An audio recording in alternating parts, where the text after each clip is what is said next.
Hey everyone, welcome to Enhance Don't Distract. Thank you so much for watching or listening. My name is Justin Edmonds. I'm your host. I'm a systems engineer and a systems integrator with over 20 years of experience. Today, my co-host is Jordan Horace, who is the IT manager of a 6,000 member church that is over 330,000 square feet. Holy cow, that's huge.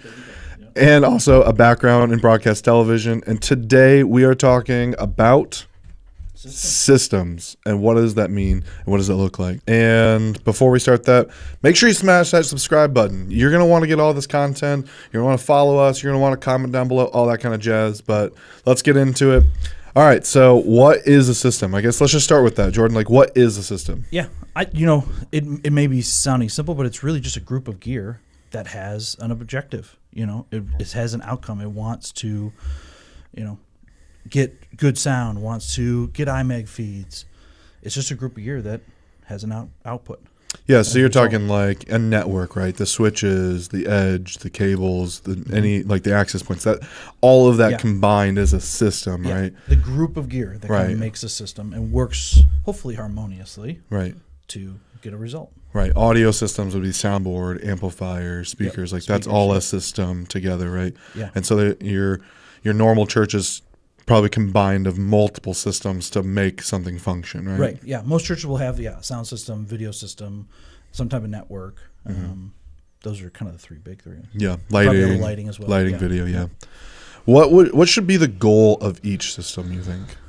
Yeah, I mean, it's kind of simple. Like, this is, again, the title of the podcast, but it's just to enhance worship. It's enhance that experience, enhance the experience and the time that we have together. If it's distracting, hey, that might be a broken system, or there can be some room for improvements there in that system as well. Yeah.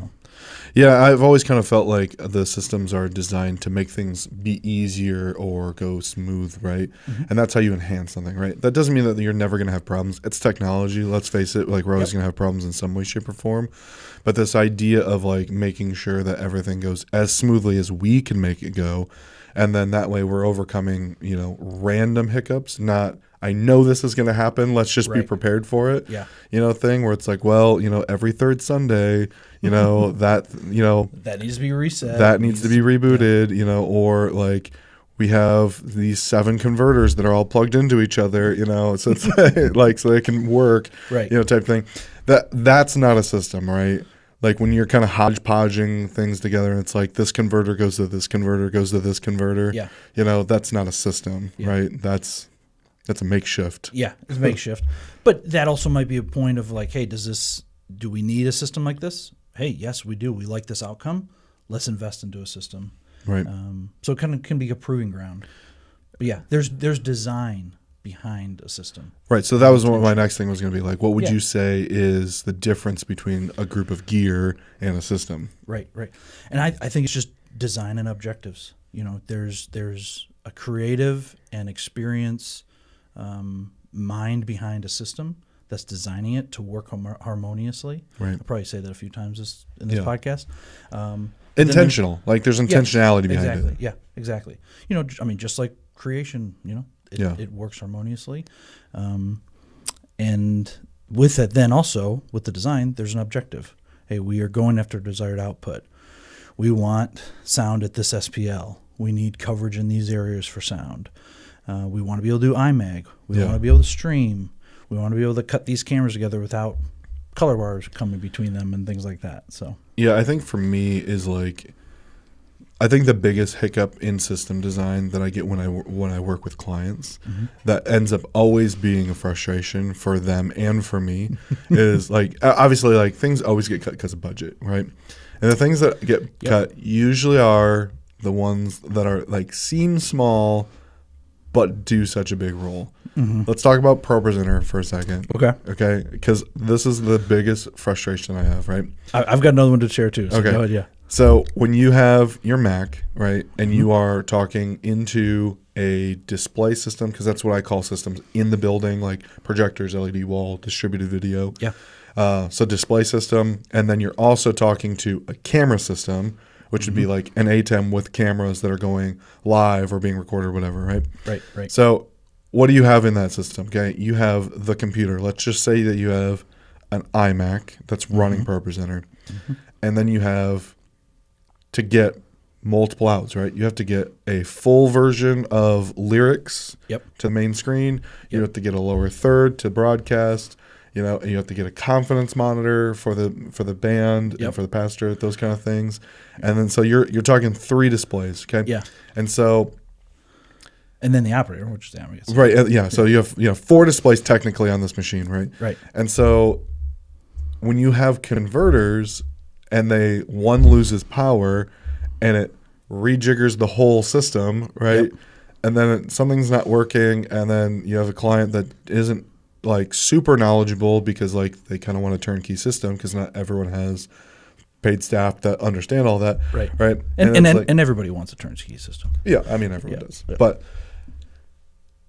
when you could just do like a sonnet with a decklink card that is just spitting it out, and like when it reboots, Yep. right? And you're not having to worry about system display preferences and ProPresenter system preferences, because that's the problem that like all of a sudden, oh, well, these 2 monitors got switched because Yeah. of how they booted up. Yeah. Right. So now monitor number 2 is monitor number 1. Monitor number 1 is monitor number 3. Yep. And ProPresenter is just still trying to spit things out, and they're like, what's going on? And you got confidence on the main screen. And Oh my gosh. And it's like that has probably been one of the biggest like complaints that I have is like stop cutting small things. Yeah. But that's a system, right? Yeah. The thought process of that sonnet is, all right, what are the potential problems? How do we do this the most stable way, right? Yeah. And the most stable way is to do a sonnet that gets plugged into the computer. The computer system display settings don't matter. Yep. You do whatever you want to there, Yep. right? And then inside of ProPresenter is where you're saying, hey, I want this to be 1080p, and I want this to be 24 frames or 60 frames or whatever you're doing, Yeah. and that's what it is, right? And everything's labeled, and it's all nice and orderly, and it's super easy to like troubleshoot it. So Yep. that's a system, Yeah. not just a bunch of converters coming out of the back of the computer. Right. Right. And again, you're already thinking through like, hey, what are going to be some of the issues here? Let's get around them. Let's get in front of them. And yeah, there might be a little bit extra cost, but in the long run, it's going to work out better for you. I think the other big thing that churches, and I just cannot say this strongly enough, is like, do not cut infrastructure. Yeah. Your infrastructure is your backbone for what your future systems will be. Yeah. Invest in the infrastructure. Pull cable, pull fiber, more than you think, and just think about the future. Like, hey, what is it? Okay, here we are now in our ministry or in our organization. Where might we be in 10 years? Where might we be in 15? Because no matter what you think you're going to do for that system in that moment is not what you're going to do. Yeah. I have so many people that have gone, oh, let's do this LED wall. We're going to tear it down. We're going to move it around. We're going to break it all up. And then it sits in the same position for 10 years. Yep. Right. Or they're like, we're never going to move it. We're like, great. So then like we install it to be never moved. Yeah. And then they're like 6 months later, hey, we want to move this. Right. Right. Because you never know what's going to come up. Right. You never know what trend is going to hit. You're never going to know. Pastor leaves, or you have a special guest speaker, or the board comes in and says, hey, we really want to invest and we want to move things around and change things up every 8 months or whatever it is. Or growth. You know, you never know. And I preached that to one of my clients on the other side of the state here and said, hey, we need to run 3 times as much data between your front of house and your stage, your rack room, as you are right now. And they're like, well, I just don't understand why. And I was like, infrastructure, you don't know what you're going to do. And so we ran, I think, like 26 or 28 cat lines between front of house to their backstage, using like 12 of them when we did the original install. And now we're 3 years down the road, and they're using every single connection. And they're using it in different ways, right? Because so that's run from front of house to the rack. It's on a patch panel. And then there's another patch panel that goes from that rack to the stage pockets. So they added things to the rack, and so now they're running, they're connecting from front of house to the rack. And then they wanted 12 of those connections when we did the original install, and then now we're 3 years down the road and they're using like all 26 or whatever it is. And that's because it's 26 run from front of house to the back stage rack, right? And then there's a patch panel there, and they can patch those into all the different things. And then there's another patch panel that has the cable that goes to the stage. So they got extra rack equipment that's back there that they're patched into. They got stuff on stage that they didn't have originally. because data can be used for passing audio, passing DMX, passing data, passing video, like anything you want to. So it's like they've done some events where they want DMX at the front of the stage. They just patch in data, get some data DMX connectors, and bing, bang, boom, it's good. And it's like that infrastructure. I remember them calling me about 2 years in, and they were like, you know what? I just really felt like I needed to call you and say thank you for doing this because we would have been up a creek, without a paddle, without all of this data. And it was just like so evident that like it was needed. So awesome. You said you had one? No, yeah, just the infrastructure. You know, and I even think too is like, and we can kind of get to this, but like I think it's flexibility as well. Yeah, like I think there's just a lot of wisdom there. So yeah, growth, right? Like when you build a building, like let's say you're a church of 150 people, right? And you need a new building because it's too small, right? You're not going to build another building that only holds 150 people, right? Because you're already at that. So you're going to build a building that probably holds 300 people, potentially, maybe a little bit more. Yeah. You're going to give yourself some growth room, right? Some breathing room. And I think that's the thing. Like when clients go, yeah, well, we have an X32 and it's just like it's 7 years old and, we want to just get it updated before it fails, right? Cool, great. Well, how many inputs are you at? Well, we're at 29 inputs. Okay, well, maybe we should go to something that can do like 48 or 64 inputs at this point. Oh, well, we're probably not going to add anything else. Well, how many inputs were you when you bought this console? Oh, well, we were 12. And now you're at 29. Right. So you need room to grow, right? Yeah. So you've more than doubled. Right. You've more than doubled, right? And some of that is like, obviously like if budget doesn't fit it, it doesn't fit it. But it's like you have to like have that thought because a lot of people don't have that thought. Like for me, I have to constantly remind myself that people are coming to me for my experience and for my thought processes, right? And so like it's my responsibility to make sure that I think through all those things for them. Yeah. What would you say the difference between a good and I hate saying this, but bad system is? Yeah, or maybe broken. Yeah. I mean, we kind of talked about that before the podcast started. Yeah. I don't really like saying bad systems because, like, I think bad systems are not systems, right? Yeah. And systems that don't function well are usually broken systems, right? Because it's like someone didn't update something correctly or a part has failed or something like that. But what would you consider the difference between those two would be? I would say, I think there's like three things that I kind of had down that I think differentiates a broken / bad or not optimized system. Right. How we take something that's broken / bad and fix it, make it good. Yeah. Yeah.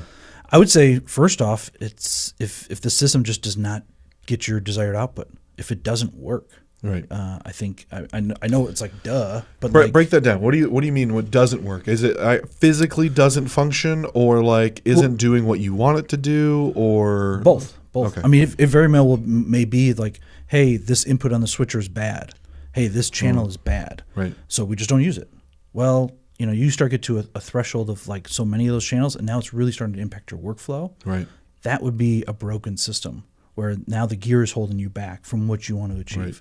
Right. Or something like what we were talking about earlier, right, where you're converting a bunch of things, right? Exactly. Yeah. We have this embedder, de-embedder here, and then this embedder, de-embedder over here, and then this is going in here to go out here, and then this is jumping through that, to make this function, right? Rather than just buying this one piece that does all of that. Yeah. Exactly. Harmoniously, right? Yep. Or holistically. Yep. So, I mean, again, I know it may sound obvious, but like, there are some people out there. I've worked in systems where it's like it is just like that, and it doesn't work great, and it's frustrating. Yeah. Maybe you're frustrated as a tech, or maybe your leadership is also frustrated because it's like, hey, we're not getting what we want here. I think that's a really good point. Like, those are things like I look at it like this: is that we tend to separate things so many times when it comes to like thought processes, and it's like a lot of things are kind of similar to other things, right? I look at it like this. When you have a broken system or not a system, it's just a bunch of gear that's been slapped together to make something work. Right.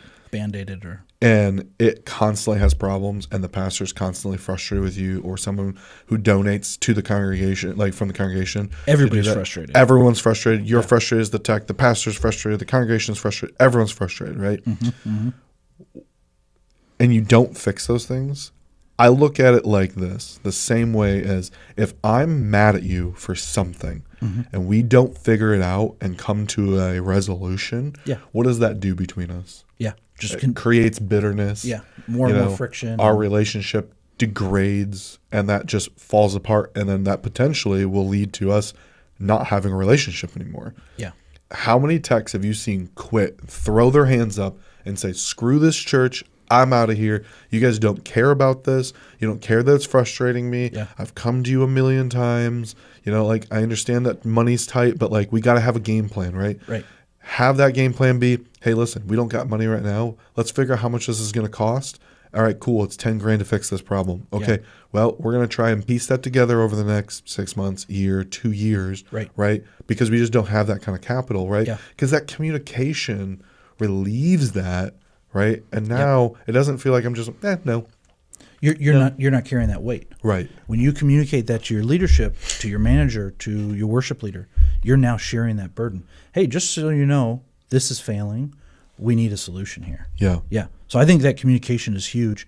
And also, I talk about like kind of leading in all directions, up, sideways, down, and everything. And leading up is a big thing of like, hey, just so you know, we're in the next 5 years, we're going to need a new XYZ. Yeah. And it's going to be a big check. Yeah. Just start letting your leadership know, hey, this is where we're at. This is a state of thing. I think the other thing too is, while you're talking about the friction and everything, is that's also where burnout can happen. Because you're just all those little like, oh, I got to reset this, got to do this. Like that just grinds at you. That can just really grind at you. So and it's like I have clients that tend to do this thing, where it's like, well, we just don't have the money for that. But, then they start picking, because like the way I do my sales is like, I don't come to you and say, this is what you need and there's not another option. Like I'm choosing for you. Right. So like the way that I do this is like, it's this holistic view. Right. And then I say like, what do you want to pull? Right. And then I have the conversation, right. They're like, well, hey, this number, let's just say that the system is $100,000 that I came up with. And they're like, well, we really only had $75,000, right? So we got to figure out where we can eliminate $25,000. Yeah. Right. The best thing for the client to do in that situation is say, Justin, how do we eliminate $25,000 from this budget, or a quarter of our budget, this number, to reach our budget without sacrificing or causing problems, right? Right. Because then that's where I get to come in and go, I wouldn't cut the sonnet, right? Because that's going to cause this kind of problem. We probably don't need to do new mic stands. We could probably reuse your mic stands. Yep. All right, we probably don't need to replace choir mics. Maybe we don't replace this light and that light. Maybe we only do this. And then we start kind of like brainstorming of things that like, things that can always get added on later down the road, right? Oh, hey, we got an extra $2,000. Great. That that does the choir mics and the new mic stands. Update this, update that. Yeah. Yeah, and I think that when you start to talk about this next point that you have here on our notes, I think that that's the big thing, right? Is that when you are investing a lot of money into a system, leadership wants it to work. Yeah. Right. And so that's where you can't eliminate something from the budget or from the project because you want this other cool thing, right? I would rather have something work and eliminate the cool, really nice mics, right? And get cheaper microphones that will still work, right? Right. And then not have a system that doesn't work, or why is the projector blinking, right? Type thing, right? Yeah, I kind of think about it like, are we at a certain production bar, like a level, with all of our gear? It's like, hey, sometimes it can be way down, but if it's like it's way far down, or it's like non-existent, like a functionality of a system, that's not really going to work. While something is maybe really up high, like, oh, you've really nice microphones. It's like, well, there's your budget. Yeah. So. Yeah, and then you can go down that path now as well, where it's like, oh, this system's overly complex. It all functions right, but it's like, why are there so many pieces? Right? Why are there so many things that are going on? And it's like, again, kind of that. This is a little bit different from the like bunch of gear, and converters, where it's like, okay, well, I understand that you are doing, video here, and then it's coming over here, and then it's syncing audio at a higher quality, and then doing this thing over here and doing this. Okay, well, that's overly complicated for potentially a lot of people, right? Yeah. Again, it's like, when you're at a church like you, where you have, 5, 6 staff members Yeah. that understand how that all functions, right? They understand how to troubleshoot that. And Using they're it doing on a weekly basis. right. They're using it on a weekly basis. They designed it most likely, and it's complicated because we're trying to up our game, right? But for 98% of people, that's too much, right? Right. And I've done that for systems where I'm like, oh, dude, this is going to be great. This is awesome, right? And it's like, I get it set up, and then, like, it's functioning. I run for Sunday, and everyone's like, this is amazing. Yeah. And Sounds so good. And I leave, and 3 months good. later, there's the slightest problem that they either don't realize is happening because they don't know what to expect, or they don't know how to fix it, and then it's a Sunday, and then they forget to go, hey, Justin, this problem happened, and then all of a sudden, like, the whole system's not working. Yeah. And it's like, well, guys, why didn't you tell me that these 6 things were broken? Yeah. And it's like, well, it's because I overly complicated things, And it's still a system. It still works, Yeah. right? But Yeah. And so that's like our point number 2 for a broken or like non-optimized system is it's just overly complex. yeah. And really, like, and you said it right there too, is some of you guys, some of us out there are really doing some complex production on Sunday mornings. Yeah. And we want to hear about it. Yeah. And we'd love to hear about what you guys are doing.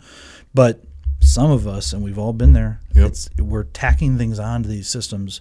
Oh, this little widget does this. This piece of gear does this. And it's like, it's just not needed. Well, me and Sean will have those conversations when I'm doing some designs where I'm like, I want to do this and it's going to be super cool. And he's like, oh, yeah, but then you could do this. And I'm like, yeah, but then I have to add a computer and I have to do that and I have to do this. Yep. Like we were just talking about a small little youth room.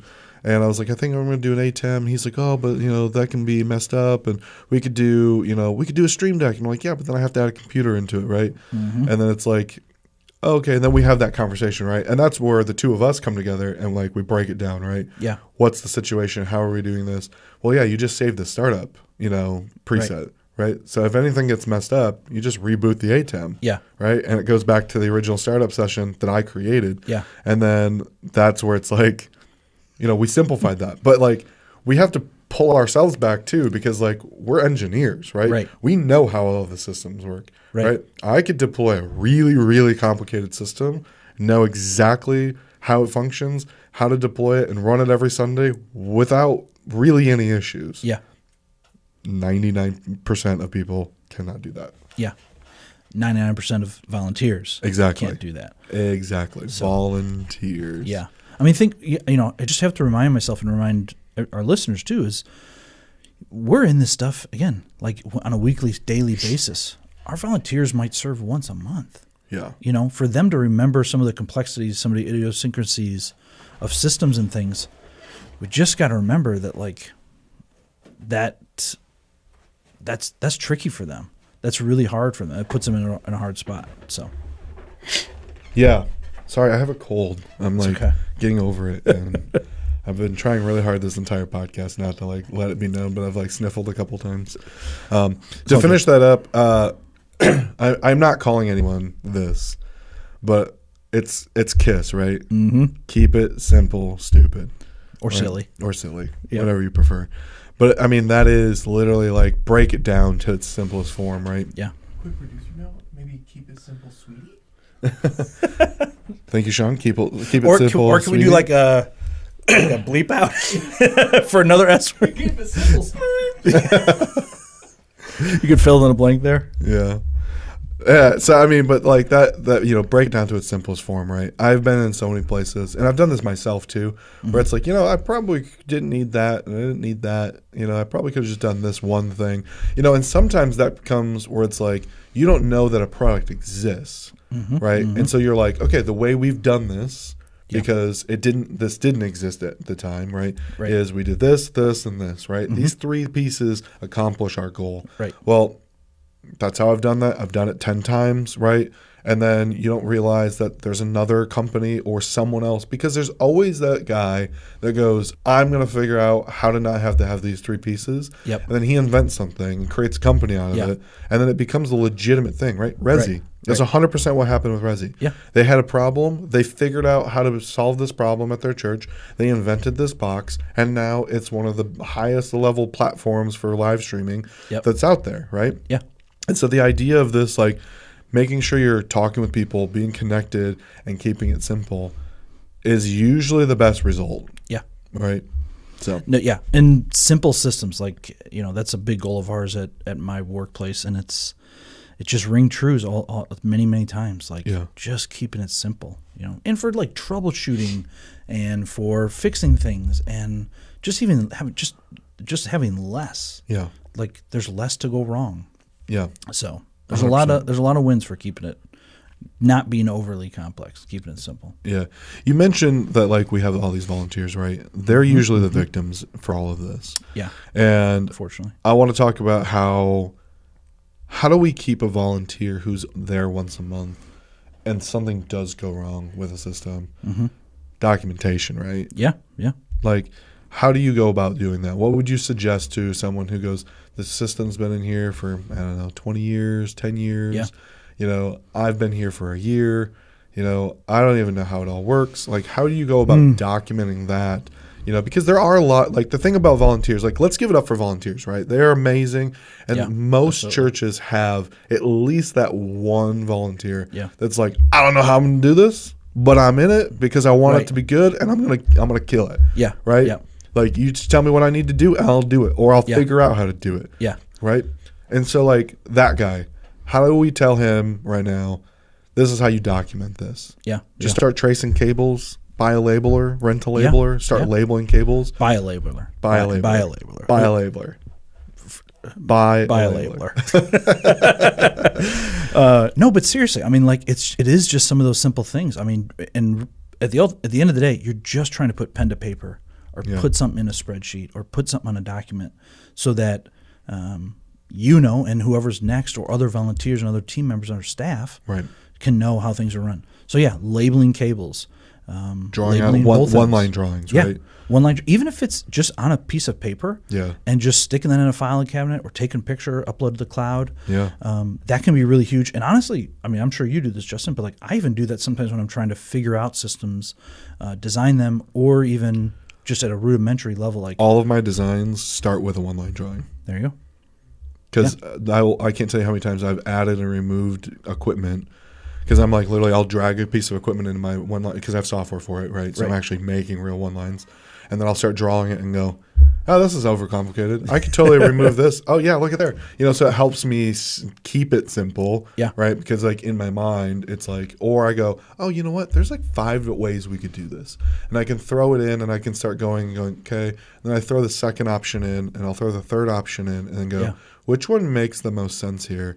And then either it could be the most cost-effective or it could be the most simplistic, right? Because simplicity is not – that's also like a levels of simplicity, right? Yeah. Like there is a level of complication that comes with certain systems. Definitely. To make things accomplished. But I think you're right. Label everything, hand draw things. I would rather have someone hand me a napkin with like a little drawing on it so that I go, oh yeah, I totally know this. Yeah. But I mean, I can't tell you how many places, how many churches me and Sean have gone into and gone, well, you don't need this cable. You don't need this cable. And you don't need this cable. Why is this cable? Like we were just at a church where he was like, all right, so this cable runs from this soundboard, runs up here in a conduit. It's spliced to another XLR that's literally just through the box. And then there's another XLR that's 10 feet connected to another XLR. And he's like, and then there's like a pile of 25-foot XLRs. So he's like, he took the two 10-footers and threw them aside and put the 25-footer on there. And that's like a simple thing, but it's like you lost failure points by doing that simple thing. Yep. Right? And so it's just like there's all those kind of things that you can accomplish when you start going through all that. And honestly, sometimes that means for a volunteer that you're going to have to pony up, take some time off work, and come in during the week when no one's there and gut the whole system. And document it as you tear it apart. Right? All right, we got the soundboard. Where's this cable coming? All right, write it down. Where's this cable going? Write it down. Where's this cable label going? it. Yep, label it. I've done that at every single place I've worked at in many churches. You just get to a point where you're just like, all right, we just have to rip it all apart. I really wish that you worked at the church you were at back when I first started there, because the high school room was the victim of extremely part-time people running AV and the most busy room because it's a big church, right? Yep. So understand There's multiple levels of youth ministry going on at that there. time there was, I think, 4 Sunday morning services, a Sunday night, a Saturday night. There was Tuesday morning men's breakfast. There was Tuesday afternoon, either like a 55 plus or a business luncheon or something. Tuesday night practice, Wednesday night service. They were doing like youth training programs during Wednesday during the day. Yep. Thursday morning was women's ministry. Thursday night was like the college ministry. Yeah. And then you had, and we can't work 7 days a week. Right. You know, and so it was like, oh, that broke. Okay, we'll just run a new cable. We'll get it working. Yeah. Oh, that broke. Just run a new cable. We'll get it Yeah. working. And I remember when I first came on, it was like, all right, we're going to gut this entire sound booth. And I think we took 3 or 4 flatbed carts full of equipment that was broken or not being used out of that sound booth. And it was insane because it was 10 years of just make it work. Make it work. Go, go. Yeah, and now it's organized to a point where when something breaks, it's you don't have to do that anymore. Right. And there's more staff now, and that was at a time where we had I think 1 full-time staff member, and it was 3 part-timers and a bunch of volunteers. And they got all these other rooms to do. And they have all the other that was one of 6 rooms that they had to manage that were busy. So yeah, pretty crazy. But I think labeling everything, troubleshooting everything. Unfortunately, you're gonna have to pony up, take some time off sometimes. Yeah.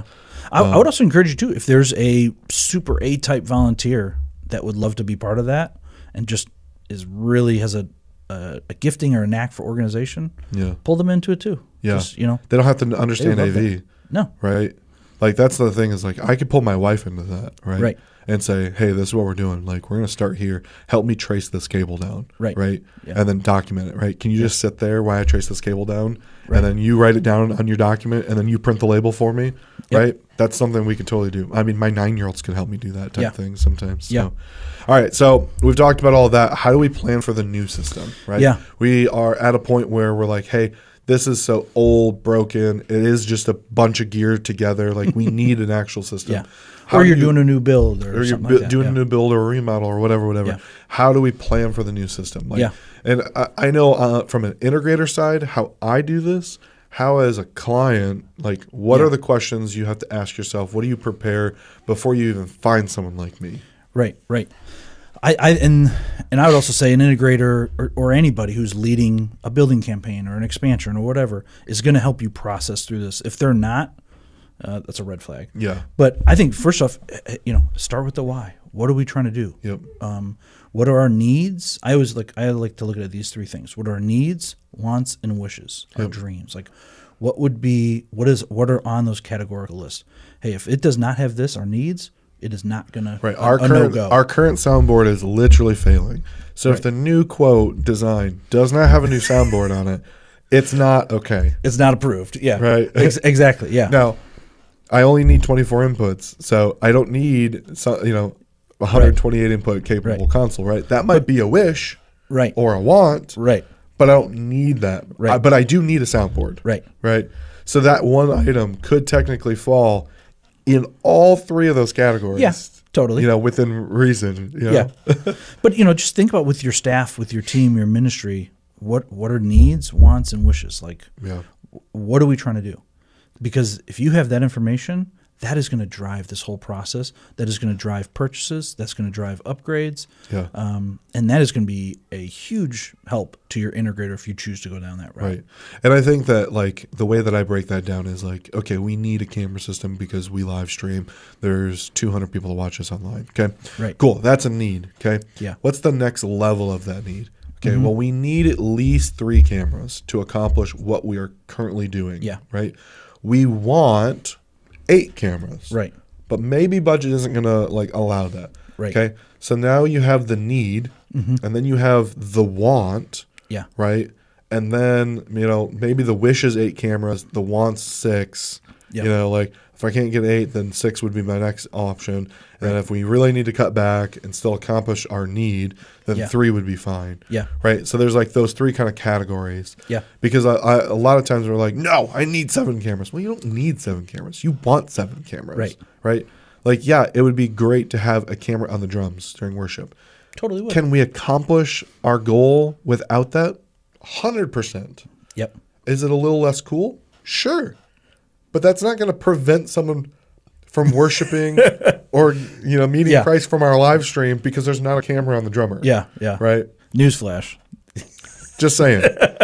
Just saying. Yeah, don't shoot the messenger. Right? Yeah, but even like you said too, that's also maybe hey, there is money left in the budget. Hey, let's look at some of those wants. Yeah. Hey, we did talk about an extra camera here. Yeah, let's make that purchase because we've done our diligence and we're on budget or under budget. So, and I think that's the next thing is you got to establish a budget. Yeah. We're in the real world.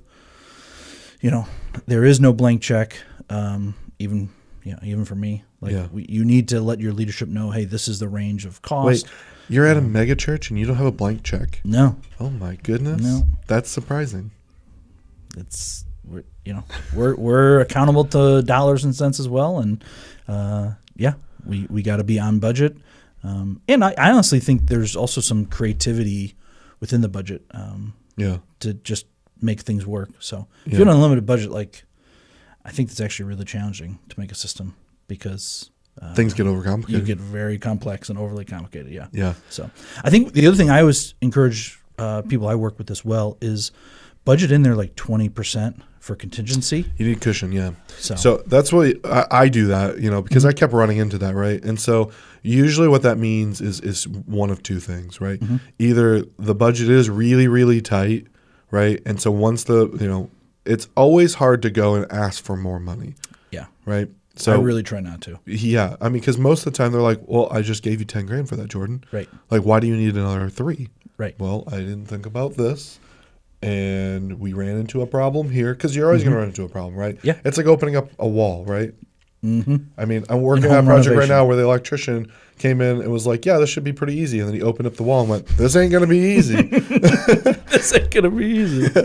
And so my thing is with the contingency is hey, we think we've thought of everything, right? Yeah. We've had multiple conversations. We've done one-lines. And then we get in and we're like, oh, you know what we never thought about? Mm-hmm. How are we going to do this? Right. We're like, crap. Well, guess what? We have contingency money that fills in for that. Right. Oh, or cost of gear went up. Right. Cost of gear goes up, right?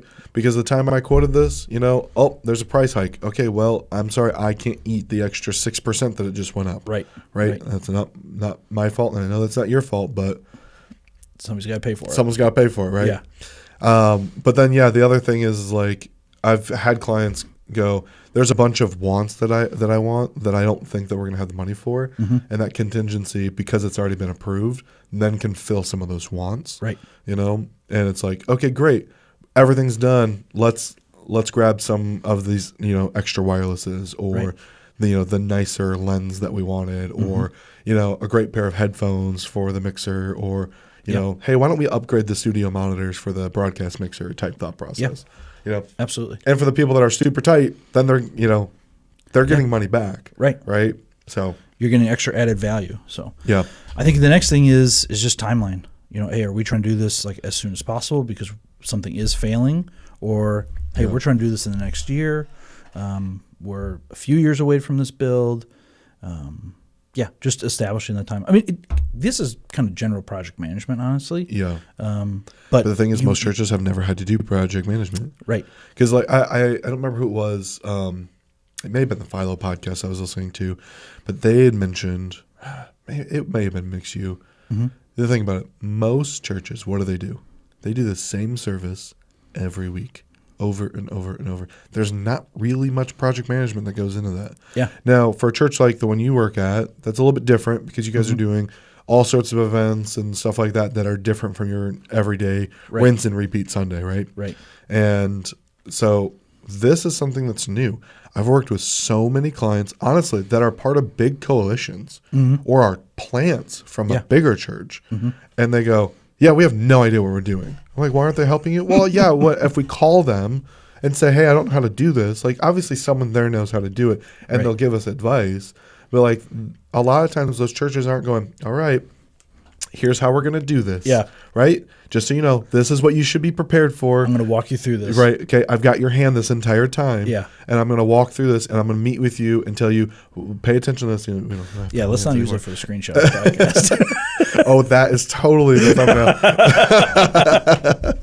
Oh, man. And so it's like sometimes I end up being that person where it's like, oh, you're struggling with this? You got to tell your builder to do this, that, and the other thing. Like, don't forget about this and don't forget about this, right? Because this is the number one thing that gets. I mean, and that comes from because I'm part of all these projects for all these different people, right? And they're doing this one project, and they won't do another project for 3, 5, 10 years. Some may never do another one again. Yeah. And so, like, that becomes really complicated. So that's where I have, like, who's the project lead, right? Because I have so many clients that, like I'll talk to you, right? And you're working with me, but like say you're not the one that's allowed to sign the contracts, right? Making decisions. Right. And so it's like, okay, well, I need to know, or you're the one that's going to sign the contract, but then you're going to hand the whole project off to another person. Right. And you don't want to deal with me ever again because you've got pastoring to do. Or I got another one. Right. Yeah. So it's like, who am I talking to? Who's the ultimate? Who's the project lead? What's my funnel, right? Because I've also had it where it's like, okay, listen, I can't have 7 people telling me what to do. Right. Right? Because Jordan said that he wanted this done, and now Eric's telling me he doesn't want it done. Right. Right? And then Tom's telling me that totally different. Something completely different. Yeah. Why are we even thinking about this? Yeah. And it's like, all right, who's in charge here? Type thing. That's never happened with you guys. No, but never happened. Names that were popping out of my head. So I think that's the big thing. And then, just making sure you're hiring good professionals and installers. Like, I think you can tell a lot from the sales side of things, how descriptive they can be, how like gentle, in my opinion, like, because understand this, like I had a church that I worked with that I met with the board to explain a design in a quote. Yeah. And their board is in a college town, and there was 7 members of this board, and 4 of them had PhDs. And I was like, I'm pretty sure I'm the dumbest person in this room. And the one board member who had the PhD, one of the PhDs, he was like, you may not be as educated as I am, but I look at this and I have no idea what I'm looking at. He's like, none of this makes any sense to me. And so then I started breaking this whole system down. He came up to me afterwards. He's like, don't sell yourself short. He's like, just because you don't have a PhD. He's like, you explained that so well. Yeah. He's like, I understood everything from like the time of saying I had no idea what this meant to the end of that meeting and him saying, yeah, I totally understood what all this meant. Yeah. Completely different mindset. Wow. So I think that's important. There's one thing that we didn't talk about. We talked about, but I didn't bring it up, and I want to bring it up. Okay. About like the systems and how like if they're not a good functioning. Yeah. The Chevy Chase syndrome. The Chevy Chase. So when I mentioned this to you in text, you were like, I don't know what that is. Yeah. And I have very unique comedy preferences. I brought it up to my wife, and I was like, yeah, we're going to talk about this. Because well, we should probably remind people what. So the Chevy Chase syndrome is this. If you've ever seen, and I'm not encouraging you to go watch this movie, but we all have a past. And we've all watched movies we probably shouldn't have watched, so I'm not condoning this, but it is something I've watched. So there's this movie called Vegas Vacation, and they go to the Hoover Dam, right? It's the Hoover Dam, right? Yep. And they go on... Not built by beavers. Right, not built by beavers. And they go on a tour, right? And so there's the scene where they're walking through this tunnel, right? And it literally looks like it was like hand chiseled out of this of rock, right? And the tour guide says, don't worry about the water that comes through the rocks. Like, it's totally normal, right? Mm-hmm.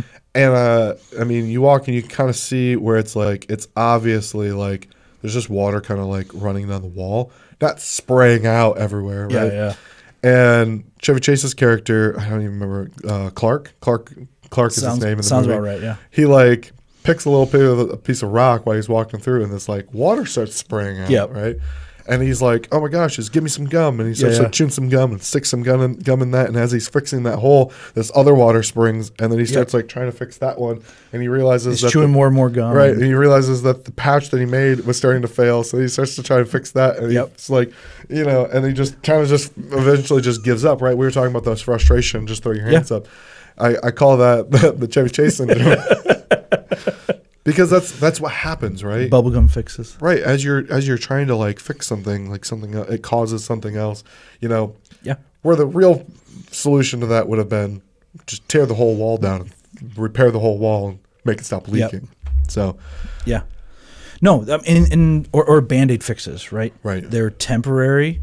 They're not meant to be long term. Right. But yeah, that can sometimes be a nuisance or lead to bigger things.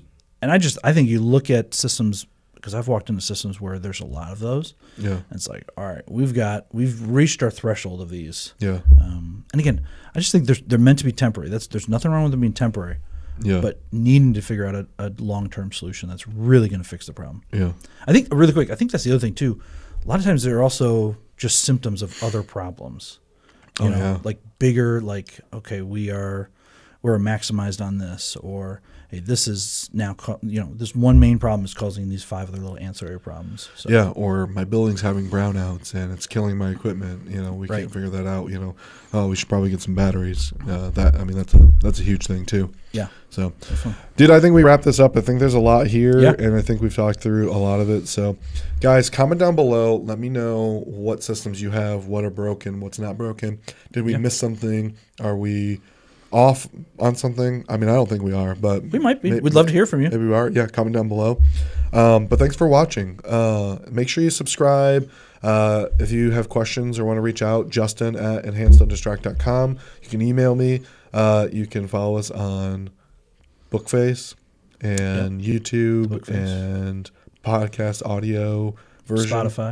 Spotify, Apple Podcast. So this is on YouTube and in just audio format as well. So, yeah, keep enhancing.